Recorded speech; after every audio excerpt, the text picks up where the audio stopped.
Kepada yang terhormat dan mulia, pemilik bumi pertiwi, tanah lautan, dan seluruh kekayaan sumber daya alam Indonesia, yaitu seluruh rakyat. Kali ini izinkan saya menyampaikan gagasan terkait kelanjutan masa depan bangsa kita. Pepatah mengatakan sekali layar terkembang, pantang mundur kembali, atau terlanjur basah, ya sudah mandi sekalian. Hari ini, rakyat telah bangkit dari tidur dan melakukan perlawanan setelah bos omon-omon membunyikan lonceng perang terhadap rakyat secara bertalu-talu. Selama ini kita diam melihat tingkah lakunya yang jauh menyimpang dari harapan rakyat, tapi sepertinya memang ada skenario invincible hand agar bos omon-omon dibenturkan dengan rakyat, demi menutupi kasus pagar laut, gurita mega skandal Pertamina, dan kasus korupsi dahsyat lainnya, sutradara gelap itu dengan liciknya meminta bos omon-omon untuk menekan tombol bom bunuh diri.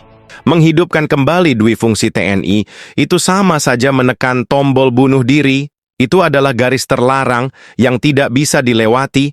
Tapi apa boleh buat karena bos omon-omon ini ternyata sangat polos alias dungu, jauh sekali dari yang kita pikirkan selama ini, dan tidak ada satupun yang mengingatkan dia bahwa dia sedang menghancurkan posisinya sendiri. Sebab sekelilingnya adalah baser mata duitan dan zombie pemakan serangga kecoak dan ulat belatung. Akhirnya buah terlarang itu, dia telan bulat-bulat tanpa mikir dua kali, dan kini tidak ada jalan lain. Dia harus menerima konsekuensinya, dilengserkan oleh rakyat. Nah, sekarang yang perlu kita semua sadari adalah, di balik kejatuhan bos omon-omon ini, Pangeran Dinasti Fufu Fafa telah berdiri menunggu tongkat estafet kepemimpinan. Pertanyaannya, apakah Anda mau ini terjadi? Jawabannya, tentu tidak.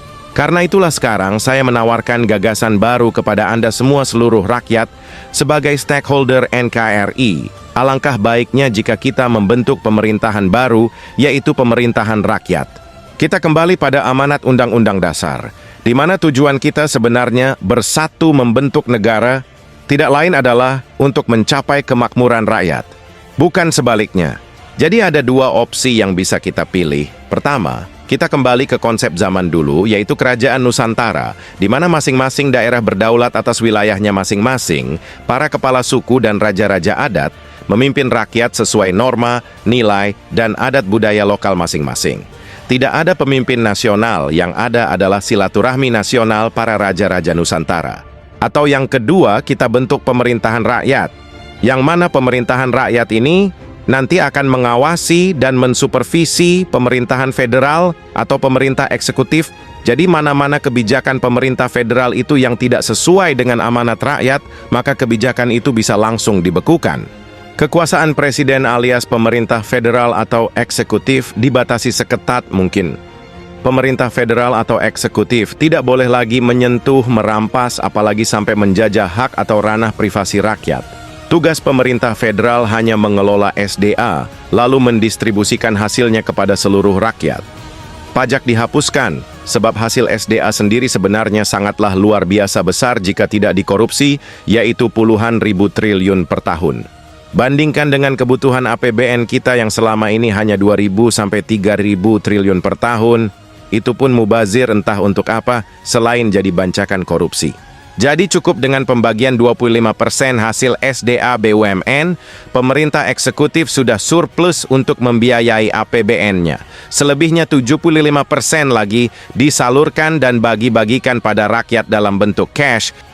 Tidak ada pajak. Rakyat makmur, pemerintah surplus, sebab kekayaan alam kita luar biasa berlimpah. Mengenai hutang negara yang besarnya lebih kurang 20.000 triliun, yang alokasinya lebih kurang 10.000 triliun untuk belanja pemerintah, sisanya untuk menutupi kerugian BUMN karena mega korupsi para pejabat. Biarkan itu menjadi tanggung jawab Mulyono secara pribadi. Dia yang berhutang, biar dia yang membayar. Terlebih jika ijazahnya terbukti palsu, maka berarti jabatannya selama ini tidak sah.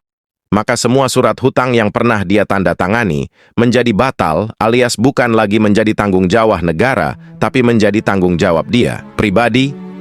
Ini akan melepaskan rakyat dari beban pajak alias cicilan hutang. Semua lembaga elit global, baik IMF, World Bank, WHO, dan lembaga dajjal lainnya, usir dari Indonesia. bukan kita yang berhutang pada mereka. Jadi mereka tidak berhak menuntut dan memperbudak kita. Seluruh jalannya pemerintahan federal akan diawasi atau disupervisi oleh pemerintahan rakyat. Jika ada polisi korup atau aparat yang menyusahkan masyarakat dalam mencari penghidupan dan perputaran ekonomi, maka pemerintahan rakyat ini bisa menangkap polisi TNI korup tersebut dan memenjarakannya, sehingga tidak ada lagi polisi korup dilaporkan pada Propam yang adalah polisi sendiri, alias jeruk makan jeruk. Masyarakat bisa melaporkan polisi korup itu pada pemerintah daulat rakyat, kemudian pasukan garda rakyat bisa menangkap dan memenjarakan polisi tersebut untuk diadili di pengadilan rakyat. Lantas siapa yang akan jadi tokoh pimpinan pusat pemerintahan rakyat ini?